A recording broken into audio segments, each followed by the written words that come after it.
नमस्कार, रुहिका शर्मा चैनल में आप सभी का स्वागत है। आज की हमारी कहानी का नाम है बदचलन, जिसके लेखक हैं हरिशंकर परसाई जी। तो चलिए कहानी शुरू करते हैं। एक बाड़ा था। बाड़े में 13 किराएदार रहते थे। मकान मालिक चौधरी साहब पास ही एक बंगले में रहते थे। एक नए किराएदार आए। वे डिप्टी कलेक्टर थे। उनके आते ही उनका इतिहास भी मोहल्ले में आ गया था। इससे पहले वे ग्वालियर में थे। वहां दफ्तर के लेडी टाइपिस्ट के लेकर कुछ मामला हुआ था और साल भर सस्पेंड भी रहे थे। यह मामला अखबार में भी छपा था। मामला रफा दफा हो गया और उनका तबादला इस शहर में हो गया। डिप्टी साहब के इस मकान में आने से पहले ही उनके विभाग का एक आदमी मोहल्ले में आकर कह गया था, ये बहुत बदचलन चरित्रहीन आदमी है, जहां रहा वहीं बदमाशी की। ये बहुत बदनाम है। यह बात सारी तरह 13 किराएदारों में फैल गई। किराएदार आपस में कहने लग गए, ये तो शरीफ आदमियों का मोहल्ला है, यहाँ ऐसा आदमी रहने आ रहा है। चौधरी साहब ने इस आदमी को मकान देकर अच्छा नहीं किया। कोई कहते, बहू बेटियां सबके घर में है, यहाँ ऐसा दुराचारी आदमी रहने आ रहा है। भला शरीफ आदमी यहाँ कैसे रहेंगे? क्या यार चौधरी साहब। डिप्टी साहब को मालूम था कि मेरे बारे में खबर इधर पहुंच चुकी है।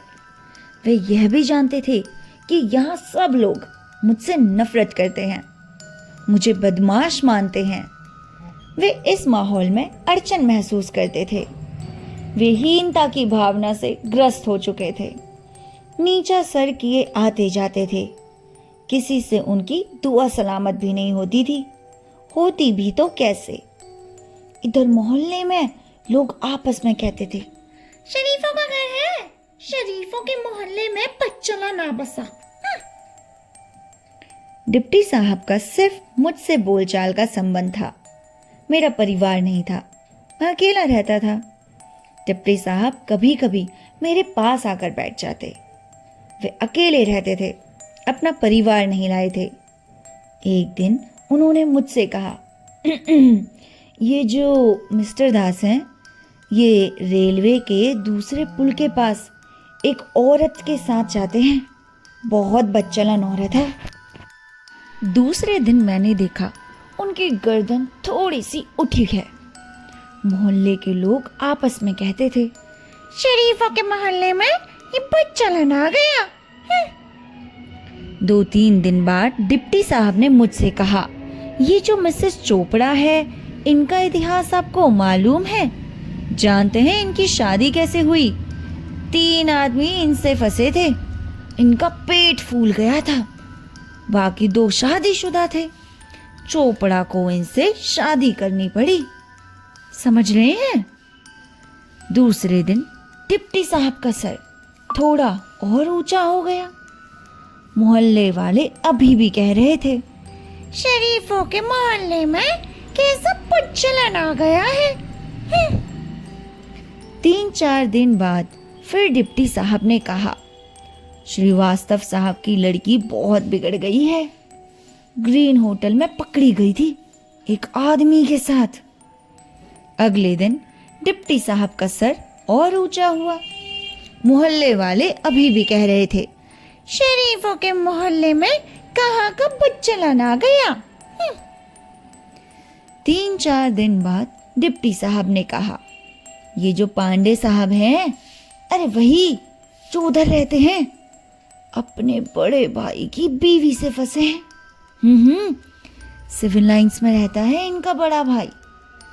डिप्टी साहब का सर और ऊंचा हो गया और मोहल्ले के लोग अभी भी कहते थे, शरीफों के मोहल्ले में ये बदचलन कहाँ से आ गया। डिप्टी साहब ने मोहल्ले में लगभग हर एक के बारे में कुछ पता लगा लिया था। मैं नहीं कह सकता कि ये सब कुछ सच था या गढ़ा हुआ। आदमी वो उस्ताद थे, ऊंचे कलाकार। हर बार जब वे किसी की बद चलने की खबर देते तो उनका सर और ऊंचा हो जाता। अब डिप्टी साहब का सर पूरा का पूरा तन गया था। चाल में अकड़ आ गई थी। लोगों से दुआ सलाम होने लगी थी, कुछ बात भी कर लेते थे। एक दिन मैंने कहा, बीवी बच्चों को ले आइए, अकेले तो तकलीफ होती होगी। डिप्टी साहब ने कहा, अरे साहब, शरीफों के मोहल्ले में मकान मिले तभी तो लाऊंगा बीवी बच्चों को। और ये कहानी यहीं ख़त्म हो जाती है। इस कहानी का तात्पर्य यह है कि हम किसी को भी कैरेक्टराइज तो कर देते हैं, हम उसके कैरेक्टर को जस्टिफाई करने लगते हैं, जज करने लगते हैं, लेकिन खुद के कैरेक्टर को बिल्कुल नहीं देखते।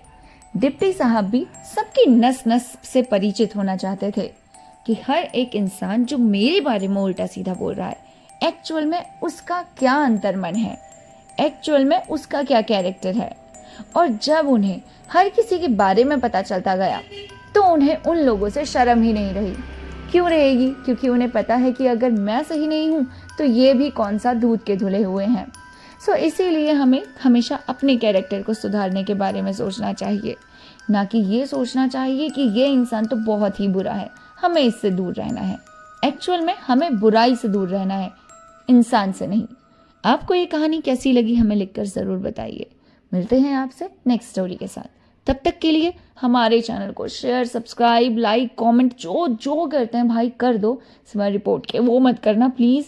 सो प्लीज़ यार, अपना थोड़ा सा प्यार दिखाओ। आपको अगर हमारी आवाज़ अच्छी लगती है तो कृपया करके इसे शेयर भी करो ताकि हम भी कुछ ना कुछ कर पाएँ। मिलते हैं आपसे नेक्स्ट स्टोरी के साथ। तब तक के लिए नमस्कार, अपना ख्याल रखिएगा।